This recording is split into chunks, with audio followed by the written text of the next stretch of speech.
Joining me tonight, Adam Lehman, CEO of Hillel International, the largest Jewish campus organization in the world, and my friend Jonathan Greenblatt, CEO and National Director of the Anti-Defamation League.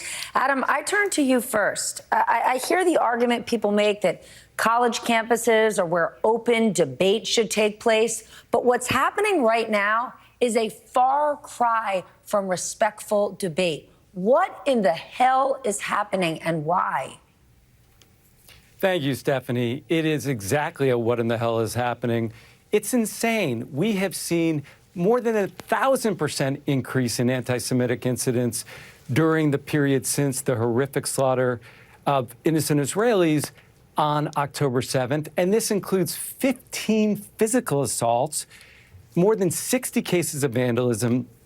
And to your point, this is not about free speech. This is about hate speech. This is about vitriol, and this is about harassment.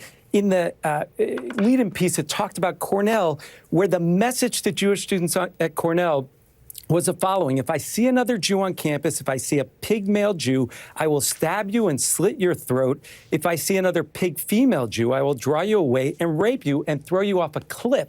This is what Jewish students are hearing. They're hearing it in classrooms. They're hearing it on the quad, and we've got to do something to stop it. But why is it happening, Jonathan? As that's happening, a 6-year-old child was stabbed to death by his mother's landlord for his heritage. Where does this come from? Were so many of us so naive to the fact that we did not realize anti-Semitism ran this deep and Islamophobia was this awful? Were we in a fog? I don't think so. I mean, we've been on your show talking for years about this surge of hate, this normalization of anti-Semitism specifically. And anti-Semitism is typically the canary in the coal mine. It starts with the Jews, Stephanie, but it never ends with the Jews. And look, our hearts break to hear that other Americans, because of their faith, are being targeted and victimized.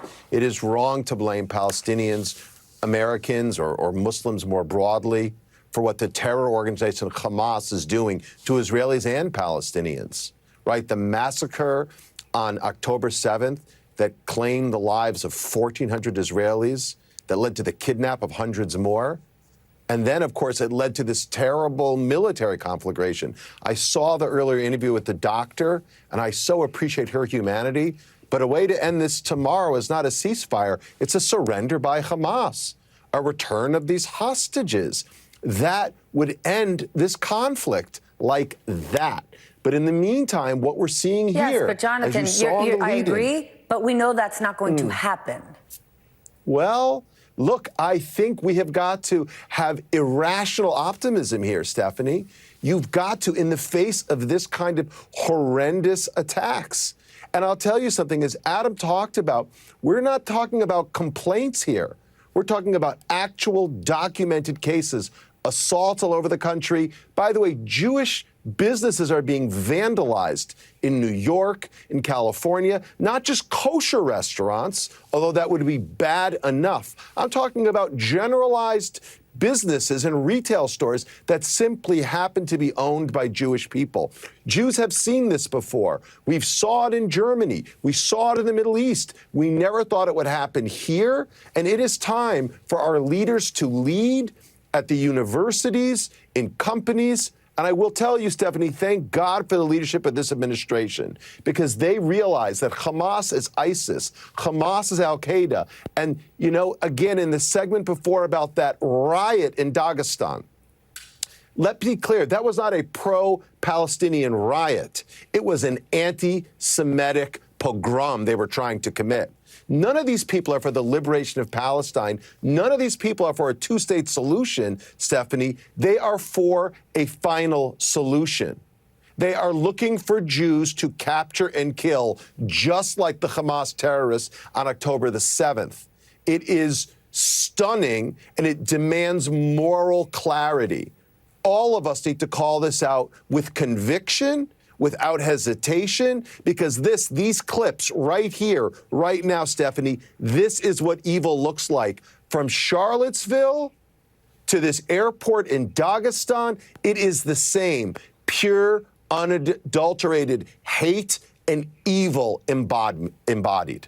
That's what we're looking at right there on the screen, the airport in Russia where a flight came in from Tel Aviv and it was met by an angry mob. Adam, I want to ask you, you did go to the White House today. You both did. What did you learn? What happened there? Well, I want to say at a positive level, we at Hillel really appreciate the commitment of the administration, the Biden administration, to take on these issues of anti-Semitism, the plan they have put together to do so. That said, this is a time we need action and we need results. Today was a meeting with the senior members of the Department of Education, with Secretary Lipstadt, the ambassador to combat anti-Semitism, and Doug Emhoff, the second gentleman. And we are asking them not only for white papers, not only for partnership, but we're asking for action. That means holding universities accountable to enforce Title VI of the Civil Rights Act, which is about eliminating hostile and discriminatory environments for Jewish students, just like all minorities.